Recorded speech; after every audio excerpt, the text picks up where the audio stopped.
Байнгын хорооны одоо хурал дээр дэгийн тухай хуулийн дагуу гишүүд оролцож байгаа асуудлаараа асуулт асууж санал хураах хэрэгтэй гэж заасан байгаа юм л та. Та тэгээд наад микрофон дээрээс нэг тэмдэглэл тусгаад өнөөдрийн асуудал ямар хуулиар зохицуулагдаад та асуулт хариултыг ингээд байхгүй болгочихвоо.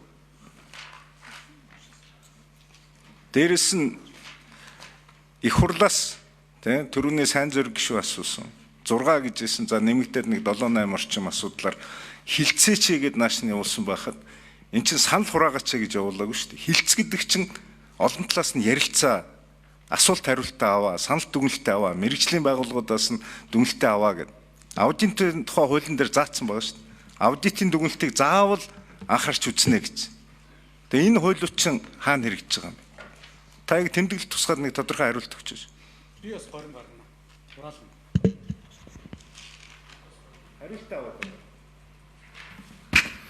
За түрүүн байнгын хороо эхлэхээс өмнө буцаагдсантай холбоотой асуудлуудыг бүгдийг танилцуулсан. Тэгээд энэ саналын томьёолын та нарт бүгдээр хүрэгдсэн байгаа. Хавсралтаар орсон байгаа саналын томьёолууд нь бүгдээр хүрэгдсэн байгаа.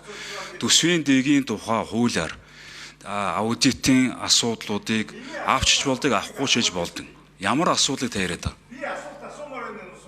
Асуулт хариулт юу бол дууссан шүү дээ. Энэ чинь өмнөх юундээ чураагдсан, чуулганд ярьж яригдсан, буцаагаад одоо санал хураалтаараа л орж ийн гэсэн.